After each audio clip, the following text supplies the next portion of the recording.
So the cyber security area is the most upcoming area, and without the solid foundation of cryptography, which is having its roots in the mathematical concepts like arithmetic and the related higher algebra, we cannot build the security. So to be ready for in our career in cyber security, as well as to do wonderful activities in academics, we shall have our foundation solid. So today's agenda is basics of cyber security, motives and goals, types of attacks and vulnerabilities. We will be looking at defense strategies and techniques. We look at cryptography and mathematics, use of number theory, linear algebra and operator, then GCD and Euclidean algorithm, congruence, circular notation and algebraic structure.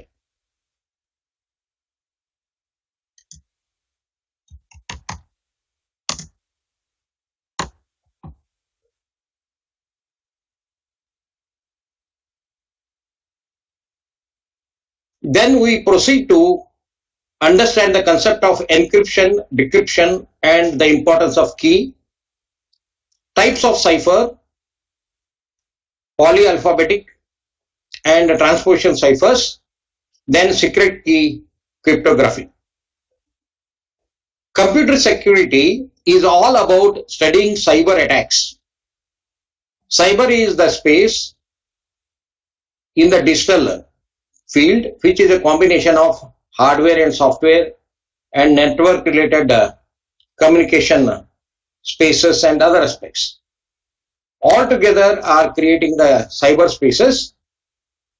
In this cyber, lot of message is being stored or manipulated or transmitted. And they are having secrecy about the country, about the organization and about the competitor, and also the personal related information related to account number of a person and how much amount he is having in his account, all such information. So such the information which is available in the digital space or cyber space is very useful for malicious uses. Because of that, the hackers are always interested in carrying out attacks on this cyber space, which is having automated information system, with a view of to defending or protecting breaches to be verified. They verify that what are the vulnerabilities related to defending and protecting data is existing. Vulnerabilities are the weaknesses. By understanding these weaknesses, the people are going to carry out cyber attacks. Under computer security or cyber security, our focus is to defend and protect our data, which is existing in our automated information system. Any such attacks must be addressed properly to save our data. This act of defending and protecting involves preserving of information system resources that includes hardware, software, firmware, information data and telecommunications, confidentiality, integrity and availability.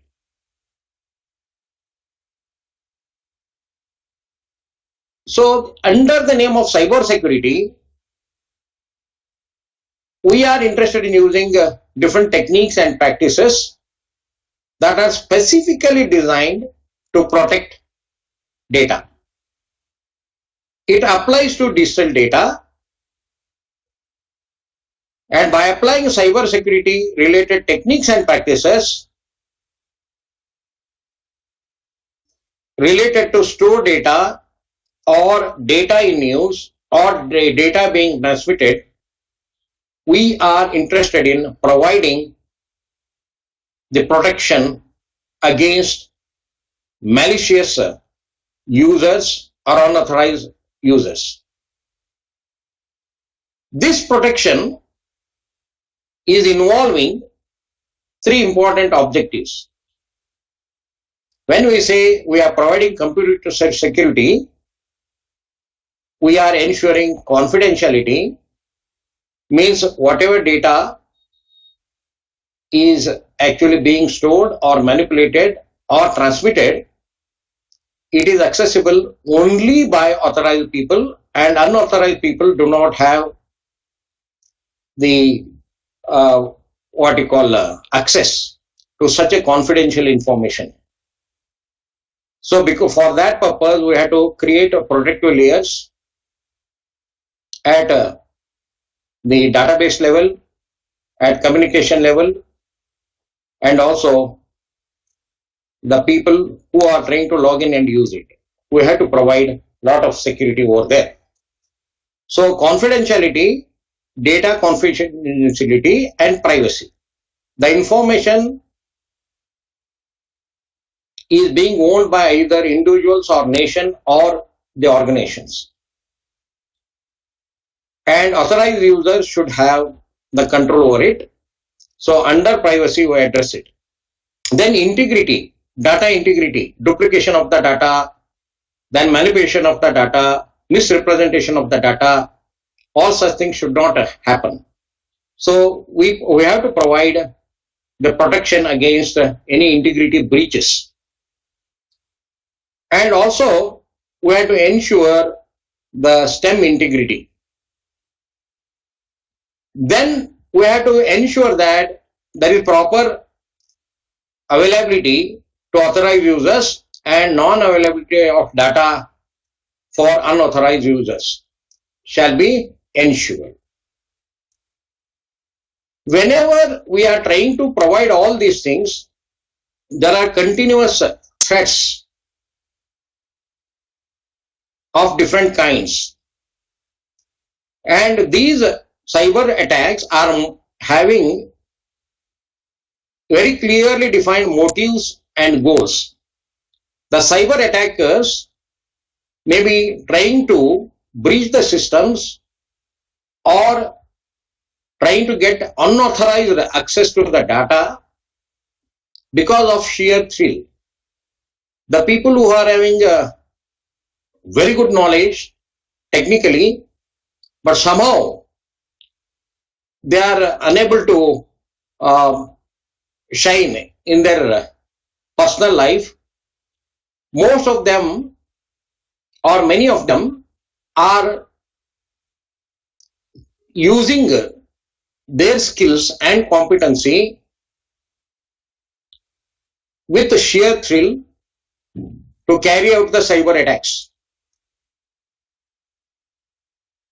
Next one is script kiddies. So on internet, on different websites, different types of tools and scripts are available freely. The script kiddies are having lesser competent and skills. They take these things to get access, which is not allowed normally.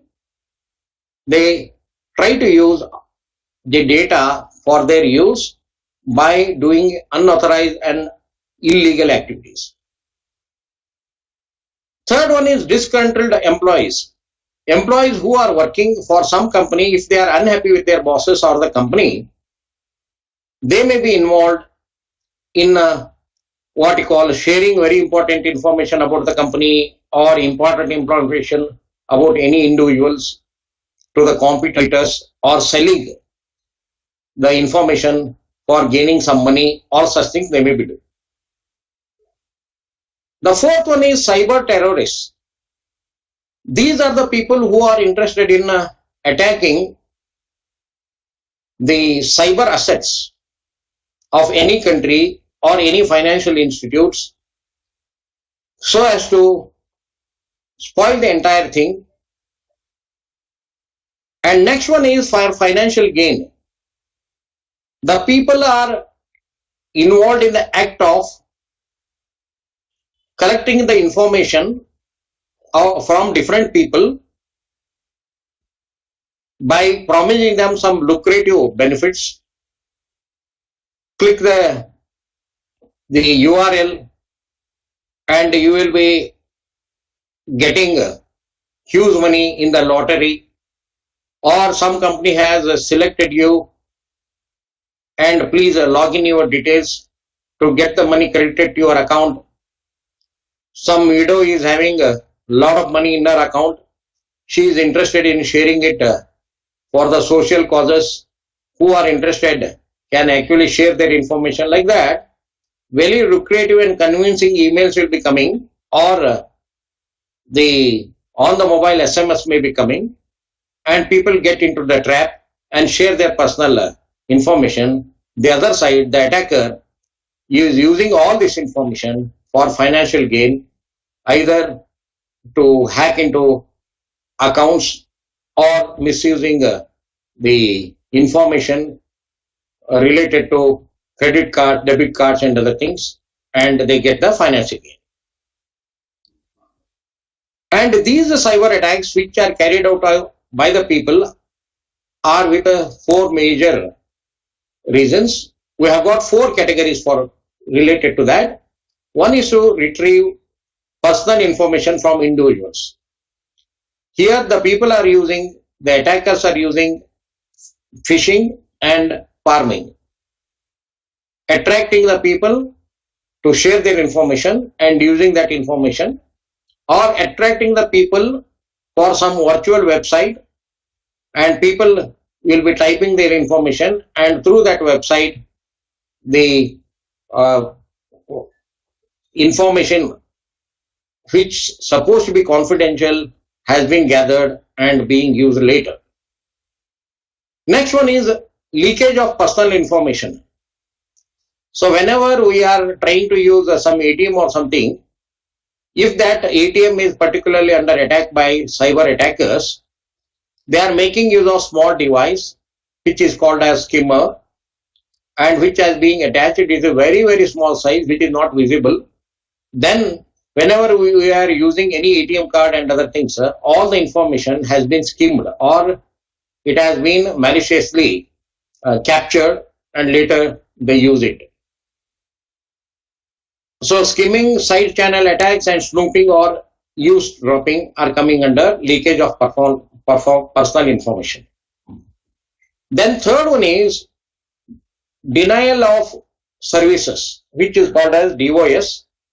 Here, either slowing down the resources of competitors' websites so that when people are trying to give orders online, should get frustrated and log out. Like that, computer resources either will be slowed down or being exhausted by sending a lot of virtual and useless information to the computer resources. Because of that, CBO speed can reduce, or transaction response time may be pathetic.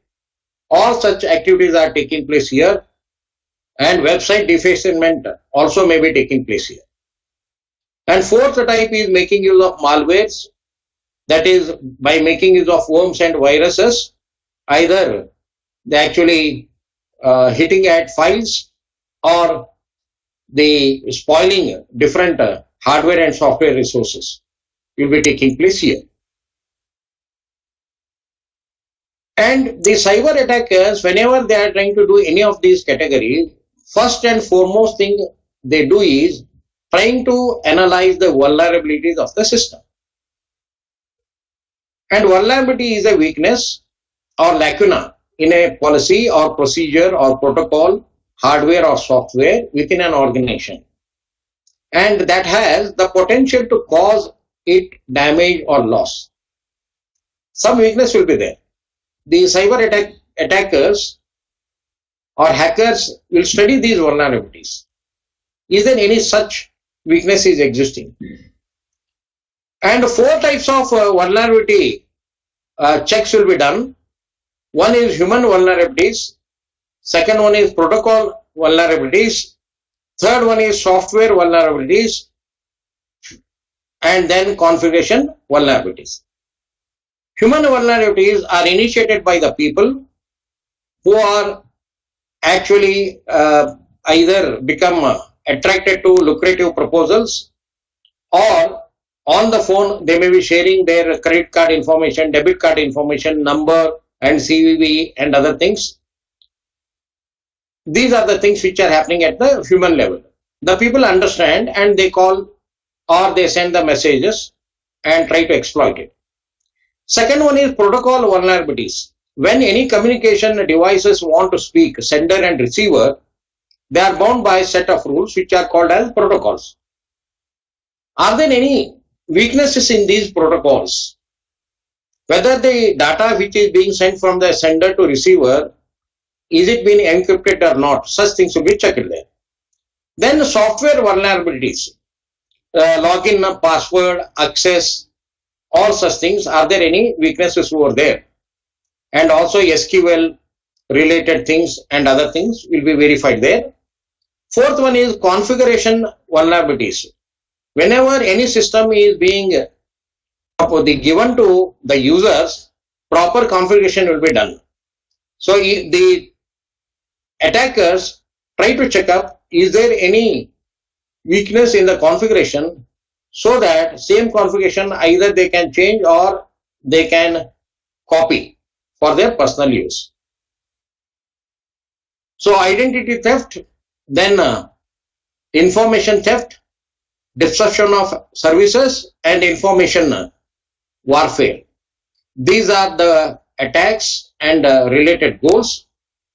And using phishing, skimming, then farming, all such things what we discussed will be carried out there.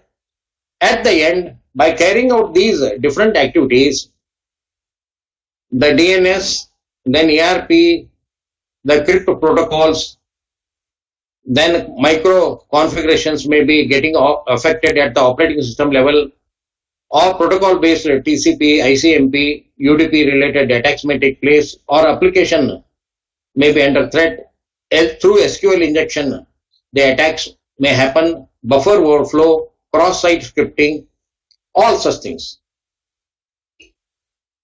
So to provide the defense against such strategies, we have to implement effective defense strategies, which shall involve defensive mechanisms, developing and maintaining the organization's cyber hygiene.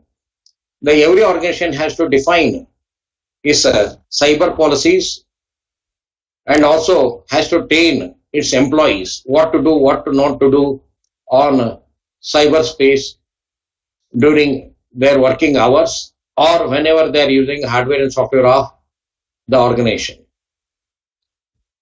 And to implement these things, layered defensive technique has to be used.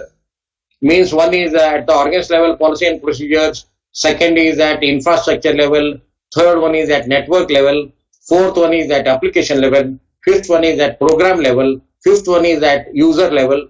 Different types of layered strategies, defense strategies must be defined.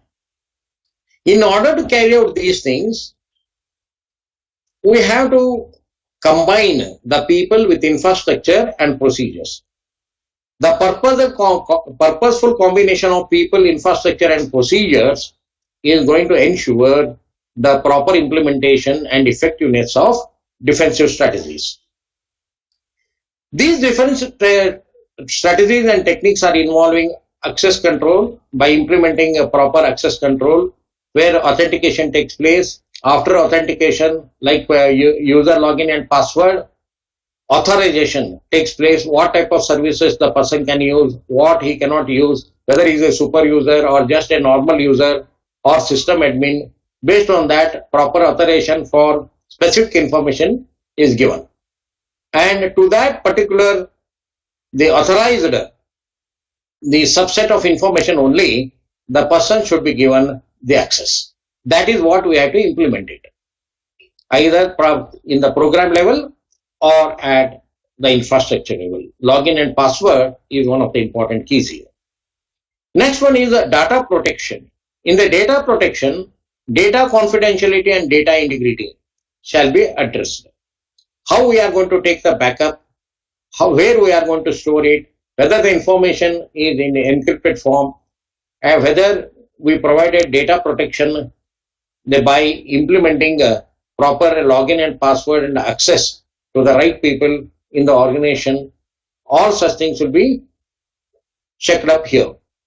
And also, whenever data is moving from one to another one, is there any the potential transposition errors, whether the data is getting manipulated, and what type of protection we have to give so that such manipulation do not take place. Even if manipulation is taking place, how to recover the original data, all such things are coming under data protection.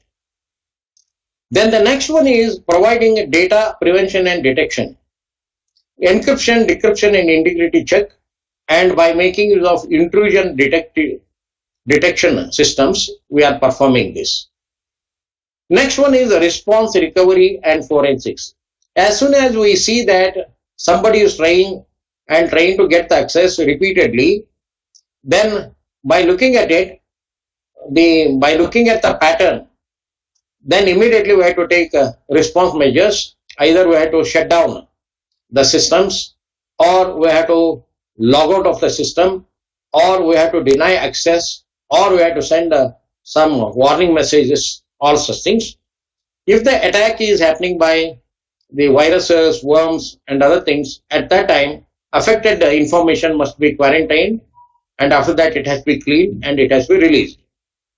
And also cyber forensics, lot of investigation to check up the pattern of the attacks must be done, and appropriate legal actions shall be taken. In order to do it, we have to depend on the cryptography. Cryptography is the science that studies a wide range of issues in the transmission and safeguarding of information. Two distinct types of cryptographic attacks, we can see it. One is by cryptanalytic, another one is non-cryptanalytic types of attacks. In order to define appropriate the defensive techniques to protect our data, we are making use of cryptography as the basis. Within cryptography, number theory comes to our help. And how we are going to use the number theory and other things, we shall see it. Most of these cryptographic attacks which are falling into cryptanalytic form are combination of statistical and algebraic techniques aimed at ascertaining the secret key of a cipher. Means the data, when it is getting exchanged between sender and receiver, whenever we are using the security, is converted into some ciphertext which is encrypted form and which will be sent. When the receiver is accepting this, then he has to recover the data by using decryption techniques. So both are involving the keys. And if somebody is stealing this key, then there is a threat for the data. So by making use of statistical and algebraic techniques, we try to ascertain the secret key of a cipher. So this typically uses divide and conquer strategy. Attackers are actually working out some statistical and algebraic techniques based on the vulnerabilities, and after that they make use of divide and conquer so as to try out different techniques. In non-crypto-analytic things, we are having threat to confidentiality, threat to integrity, and threat to availability of the different resources. In order to provide cyber security, we have to depend on cryptography, and this cryptography as part of engineering is based on some specific areas of mathematics that include number theory, linear algebra, and algebraic structures. We are using the set of integers denoted by Z. It contains all integral numbers with no fraction numbers at all, from negative infinity to positive infinity. Notationally, we represented Z equal to a set of minus infinity to plus infinity. Within flower buckets, we put all these values. On these set of integers, addition, subtraction, and multiplication operations can be carried out. These operations are referred to as binary because it requires two inputs, like a plus b, a minus b, or a into b, like that. After taking these two inputs, when we carry out binary operations, we are going to get only one output. We can notice here, in binary operations, we have not considered the division, because division is giving two outputs. One is quotient, second one is remainder. So the binary operation means which takes two operands. After carrying out the operation, one output should come. But since it is not happening in division, only plus, minus, and multiplication, since it is happening, we consider these operations and keep division outside the binary operations.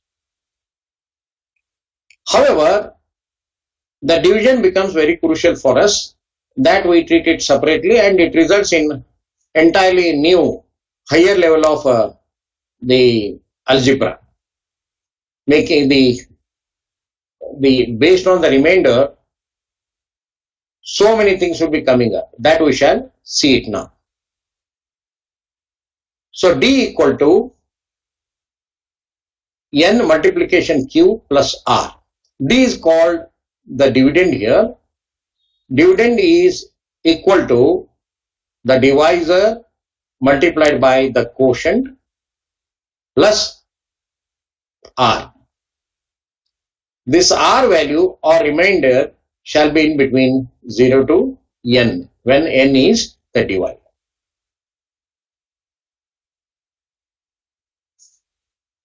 Now we are interested in greatest common divisor.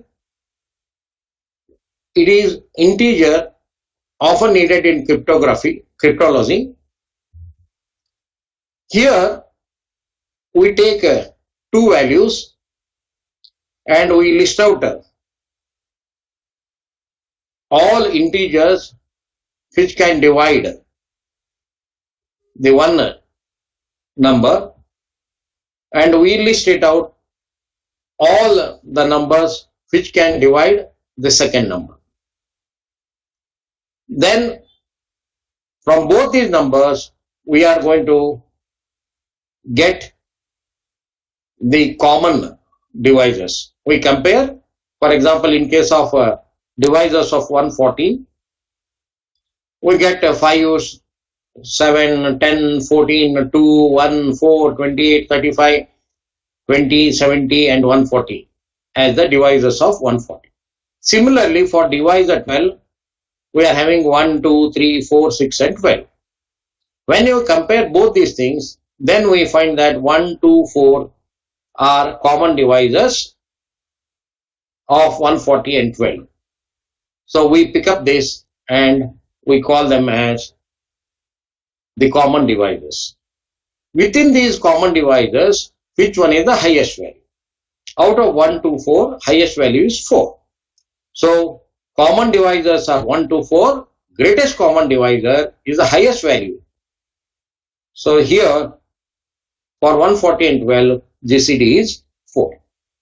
This technique works wonderful when we have got small numbers. If we are interested in arriving at GCD of very large numbers, then we make use of Euclidean algorithm. When A and B value are being given, then we carry out A comma B, then we get the value R1, which is greatest common divisor of A and B. Initially, we consider A as R1, B is R2. Then the greatest common divisor of R1 and R2 is R. In the second step, we make B as R1, the remainder R as R2, and GCD of R1 and R2 will get it. Like that, we go on carrying the activities till the remainder will be 0. As soon as we come across the remainder 0, we look back what is the value of R2.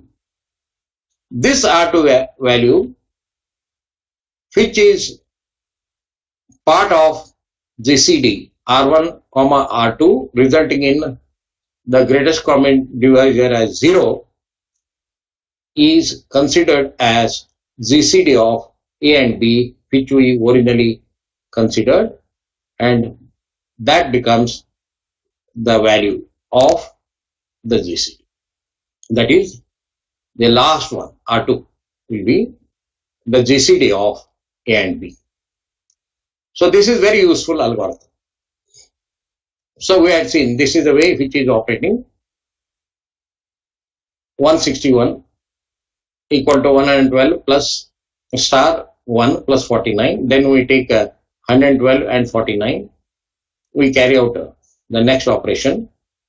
Like that, when we carry out, finally we get a GCD 161, 112 equal to 7. And now we are more keen on how to use remainder in the division. So D equal to N star Q plus R. Now in modulo operator, we are keen on R, we are not bothered about quotient. So we represent that one as D mod N equal to R. Means whatever, when we use the operator mod, it is conceptually representing that we are making use of only the remainder. So in the division relation, we have got two operations, Q and R are the outputs here. In modulo operator, we are not bothered about the quotient. We are only interested in carrying out our activities by focusing on R only. That is remainder. Now we are keen on the set of residues Zn. Z is set of integers and set of residues we are interested in carrying out. If N is the dividend, say the overall, if you look at it, here we mentioned notationally D is the dividend, N is the divisor. So now when we are trying to create the set in the modulo, that is Zn, which is a combination of remainder, whenever we carry out the division by making use of the divisor N on particular number, and what are the set of the possible remainders we are going to get when we do N on minus infinity to plus infinity. Whenever we carry out, then corresponding to that we are going to get set of remainders. Just for example, now for the remainder value Zn 0 to n minus 1 for Z3 means the 3 remainders for the modulo 3 operation on particular value when we carry out the module mod 3 operation, then what happens? 0, 1, 2 only we are getting. When on any numeric value, when we carry out mod 5 operator, then possible set of remainders will be 0 to 4. When on any numeric value carry out the operation 7, then the possible remainders will be 0 to 6. For Z9, the possible remainders are 0 to 8. Now in case of congruence, in cryptography, we often use the concept of congruence instead of equality. Mapping from Z to Zn is not 1 to 1, but 1 to many. For example, when you take the mod 10 operation, when you carry out on 2, on 12, on 22, the output will be 2. Now we list out all the values which are giving out the 2 as a remainder.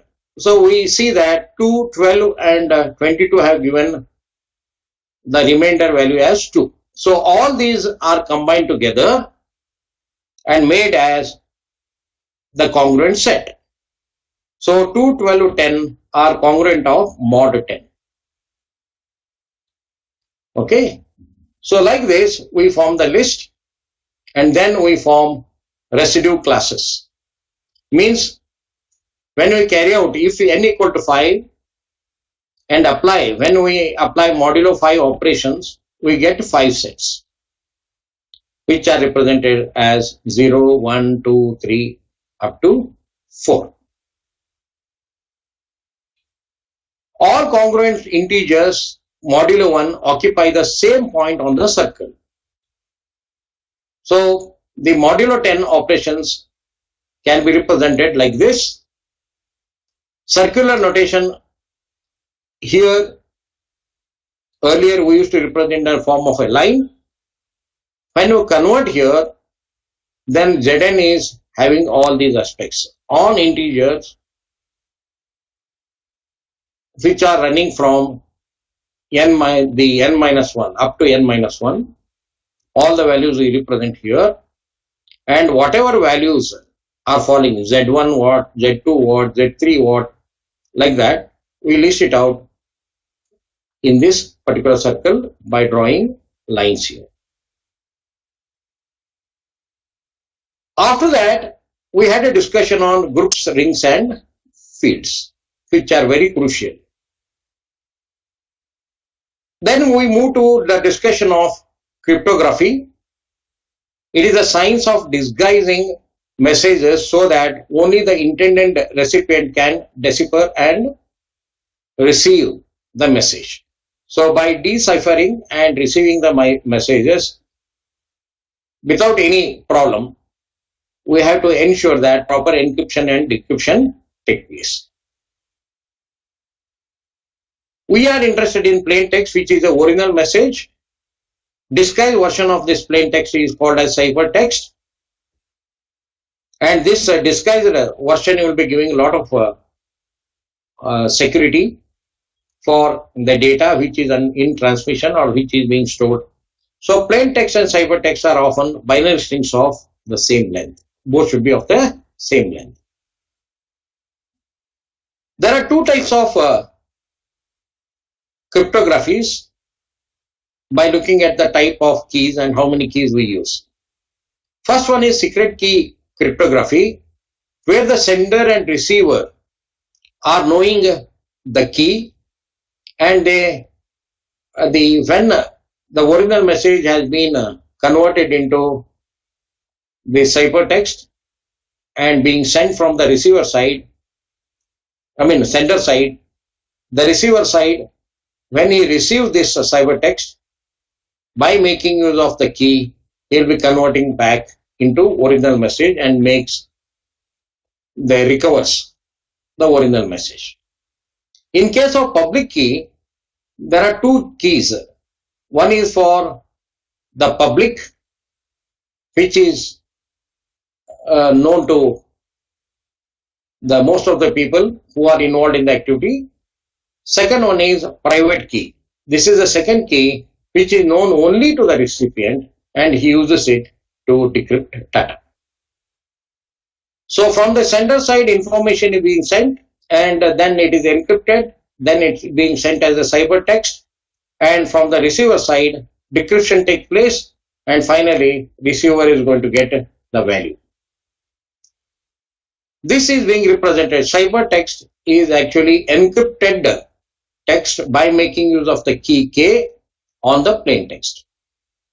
Decryption is a plain text which is being recovered by carrying out decryption activity by making use of the key on the ciphertext C. If successful sending and receiving with no integrity violations has taken place, then decrypted message should be equal to encrypted message, and both should be the same. So 5 elements of such symmetric encryption is involving plain text, encryption algorithm, and secret key, and ciphertext and decryption algorithm.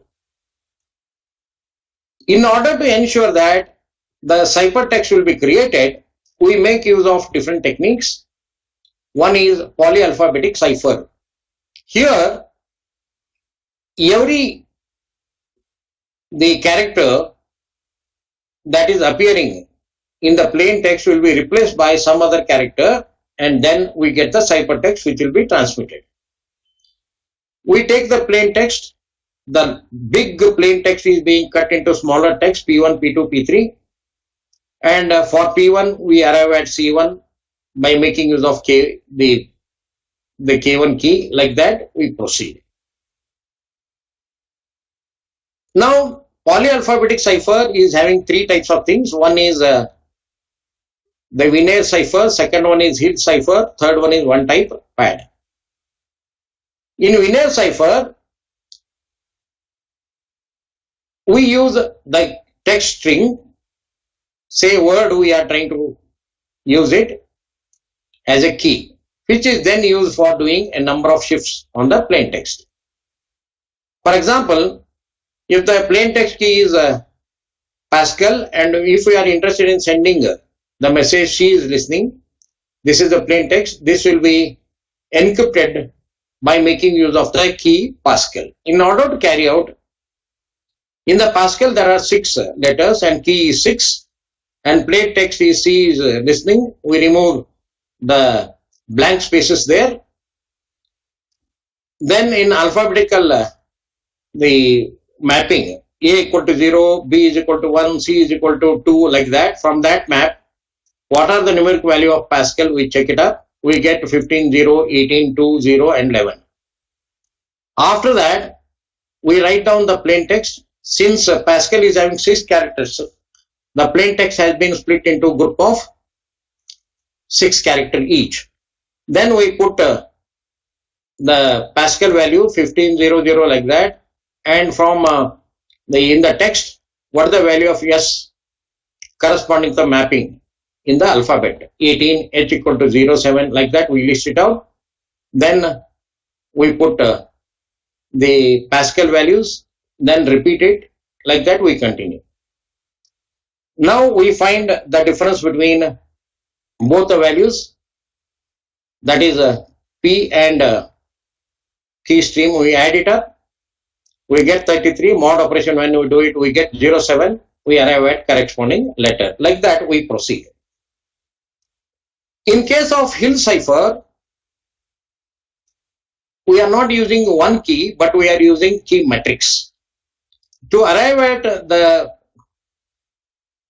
ciphertext, we multiply the plain text by K11, P2, K21, like that. the P1, P2, all these things are actually the split plain text blocks.